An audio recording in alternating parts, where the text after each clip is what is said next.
Hello, and welcome to US History and Elections. It is currently November 2nd, and we are one day out from Election Day. Presidential campaigns are rounding off their long and arduous journey, doing their final campaign speeches and holding their final rallies.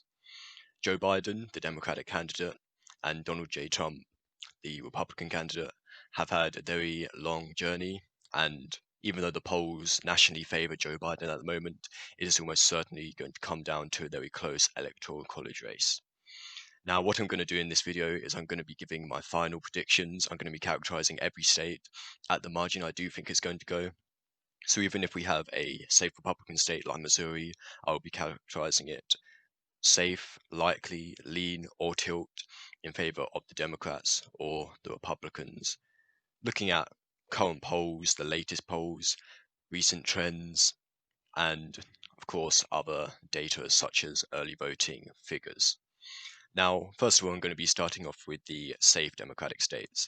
And the safe Democratic states in my category are going to be any ones that are going to be going to Joe Biden by a margin of 15 points or larger. Now, there's not much to mention about these states. It's the normal ones, but I'm not going to be characterizing a few. I believe Illinois is going to go in this margin, as well as a majority of the northeastern states, as well as Maine's first district. As of course, New York is categorized as a safe state at this point, and Vermont. So this currently puts Joe Biden with 183 electoral votes, and now we're going to move on to Donald Trump, the Republican safe states. Of course, a lot of the mountain states are going to be moving down into Nebraska at large is likely to go to him by a safe margin. Utah, Oklahoma, Arkansas, and some of the deep South states are also going to be going to him by that margin. Now, as you can see at this point, Donald Trump only has 82 solid electoral votes in favor of him that are going to be going to him by 15 points or more. However, we're going to fill in the rest now, and we're going to be going on to the likely Democratic states. Now, there's one very important one I'm going to mention. The rest are, rather, there's a strong consensus for these states to go to the Democrats. And Maine at large is a likely Democratic pickup or a likely Democratic hold. New Hampshire, Virginia, Colorado, New Mexico, and Michigan I'm putting in the likely Democratic state. Now, a likely margin by my characterization is anywhere between 5 and 15 point margin for either candidate. And I do believe all of the Hillary Clinton states that she won back in 2016, of course, New Hampshire was the closest by a vote tally. 2,000 votes separated Donald Trump and Hillary Clinton back in 2016. But polling has shown that Joe Biden has definitely increased that lead. He is leading by double digits on average in the Granite State. And Virginia, Colorado, New Mexico, these previously used to be characterized as swing states. The Democrats have shifted back in favor or have been shifting in favor of the Democrats for a very long time. The Denver metro area and suburban areas are going to carry the state of Colorado for Joe Biden by almost double points, and we're going to see that the DC suburbs, as well as other metro areas in Virginia, are going to be the same for Virginia. And now we're going to be moving back over to the Republican side, and we're going to be characterizing the states that will go into the likely margin for Donald J. Trump. This includes Montana, Kansas, Nebraska's first district. Unfortunately, it does not go in number. That would be a lot easier for me. 1, 2, 3, it goes 1, 2, 3. Missouri is also in this bracket, Indiana, South Carolina, and Alaska. Now, if we tally this up, it gives Joe Biden 232 electoral votes, more than 100 points more than Donald Trump's 125 safe or likely electoral votes. Now, these are all going to be within the 5 to 15 point margin. Realistically, none of these states are going to go to Joe Biden, but they're going to be somewhat closer than they have been in 2016. We've seen shifts in all of these states. Back in 2018 midterms, I think it's going to be go back a bit more towards the Republicans at the end of this all. And I do think that Donald Trump is going to hold on to all of these states by a comfortable margin. Now, I didn't mention Michigan, but if we want to look at the polls in Michigan, they've been very, very solid. Of course, the state that went to Donald Trump by the narrowest of margins, 5,000 votes back in favor of Hillary Clinton, would have flipped the state blue in 2016. So we're looking at a very, very small margin. I believe it's about 0.3% margin between the two. And Joe Biden has been consistently outperforming. We've seen Gretchen Whitmer and the Democrats take control at the state level. They also did very well in the 2018 midterms and are likely to continue their hold in the Senate with Gary Peters and the House as well. So from what I'm seeing, Michigan is going to go to Joe Biden by 6 or 5 points, and that is reflected in recent polling, even if it is even slightly lower than the polling does suggest at this current time. Now we're going to be moving back over to the Republicans, and we're going to be characterizing the lead Republican states. Now, there's not many in this category, but I do think it's important to highlight the ones that are probably going to go to Donald Trump by 1 to 5 points.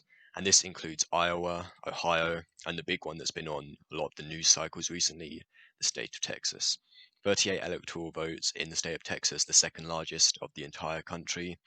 And despite the huge early vote margins, I do think there's going to be a strong Republican backlash against this. Of course, Texas is realistically not been a competitive state. Only Beto O'Rourke, who came within 3 points of Ted Cruz in 2018 for the Senate race, that got a lot of national media attention. And I do think the Democrats are going to come between 1 and 3 points. I do believe Joe Biden is going to slightly outperform Beto O'Rourke in the state, but just because of the huge conservative base, in 2020, Texas is not going to go to the Democrats. We could see a 2024 or 2028 win for the Democrats over here. I do believe Texas is shifting properly and further into the swing state category. And I don't think Texas is going to end up going to the Democrats despite the huge early vote margin. 107% of all of Texas's votes in 2016 have now been cast already before Election Day. Now, if we move up into Iowa and Ohio, I think both of these states are going to be very close. I do think they're going to go.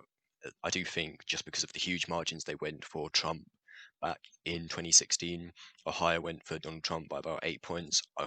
Iowa, went for the president by 9 points.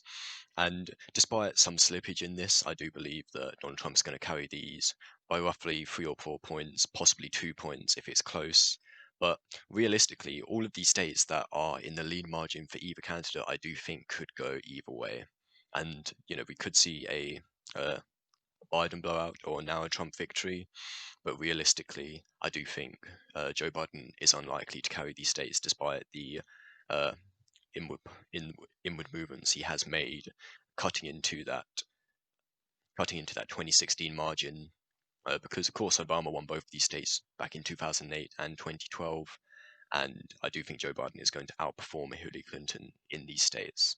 Now, that currently puts Donald J. Trump at 187, and I'm going to move back over to the Democratic side and characterize what I see as the lean Democratic states. At the moment, this includes Nevada, Minnesota, Wisconsin, Nebraska's 2nd district, and I'm on the edge of putting Pennsylvania into a tilt Democratic column or the lean Democratic column. I think it's going to be quite close on election day, but I'm going to put it into the lean Democratic column. And at the moment, this would secure Joe Biden's path to 270, and Joe Biden would currently win with 279 electoral votes if this is how it ended up on election day. Now, Nevada, we have seen the polls narrow in the last month, but Joe Biden still holds a solid 5-point lead in the state. And the recent polling has shown that it might slip slightly lower, but Nevada is going to go to Donald Trump slightly more than it went to Hillary Clinton. Of course, Hillary Clinton was projected to lose the state. It's the one state that she was projected to lose, but ended up winning in 2016. And I do think that the voter base has consolidated around the Democrats enough that Nevada is going to be going to the Democrats in this cycle. Now, the other 3 Rust Belt states are very important. I do think Wisconsin, Michigan, and Minnesota will vote as a block. I do think they're all going to vote Republican if Donald Trump does extremely well on election day, if the Republicans come out in force. But I do believe that Joe Biden does hold the advantage in these states, though they are going to be trending to Republicans in the next decade or so. But for 2020, Joe Biden is doing very well in Wisconsin. We've seen a 17-point poll. We've also seen a 17-point poll in favor of Joe Biden. Yet we've also seen a 1-point poll in favor of Donald Trump. So in between that, we're going to see Wisconsin be carried by probably 4 points. I think it's probably narrowed in the final few days, and Minnesota is likely to go to the president, the former vice president, by the same margin. Now, Pennsylvania I'm going to cover in a bit. I'm just going to go back onto the Republican side and characterize the Sunbelt states, because I do think Pennsylvania is definitely one to look out for, and I think it's the key bellwether state in which way this election will swing. Now, all of these Sunbelt states down in the southeastern portion, southeastern coast of the United States, I do think they will be going narrowly for the president. Now, I think that's going to be an overall trend in the Sunbelt. I do believe Arizona is going to be an exception. I'm going to cover that in a second. But North Carolina, Georgia, and Florida, I do believe Florida realistically is the tightest out of all of these. Realistically, Florida is still a toss-up. It ultimately depends on how many Republicans come out to vote tomorrow, and if they can gain a huge, because Democrats obviously have quite a substantial early vote total in the state. We're looking at about 90% to 80 or 90% of ballots cast in 2016 have already been cast in Florida, and that's before any on-day election ballot casting has been done. But I do think Donald Trump is going to narrowly edge out here. He's been performing well in recent polls. Biden still holds a 1 point lead, but this is all still within the margin of error. I haven't actually put them as tilt margin. Sorry about that. Let me just put them all in the tilt margin where I do think they're going to be going. And I do think Donald Trump could be winning this state by anywhere from 0.5 to 1.5. And you're going to see a very similar picture in North Carolina. I think if Florida goes blue, North Carolina will also go blue. I think they're going to be voting in a block as they do. And Georgia, of course, has only become a swing state this election. Hillary Clinton came close, cutting down the lead that Mitt Romney held in 2012. And despite the huge early voting, again, we've seen it across the Sun Belt, especially in Texas and Georgia. I believe they've already matched their 2016 votes similar to Texas, not as much, but they're either just below or on par with the 2016 total votes cast. And the Atlanta suburbs are really going to hinge on whether this state goes blue or red. And I do believe that the Republican and conservative base of the state is going to come out in enough force on Tuesday, and they're going to ensure that Georgia does not flip to for the Democrats for the first time since Bill Clinton won the state. Now, I'm going to be moving on to these two final states. Even though Joe Biden has already won at this point, I do think that both Arizona and Maine's second congressional district are going to go narrowly in favor of the former vice president, giving him a total of 291 votes to Donald Trump's 247 electoral votes. Now, before I cover these two, I'm going to go back to Pennsylvania. Of course, the race has tightened significantly in the final few weeks of the campaign. And of course, this is the state that both campaigns have been targeting heavily in the final few days.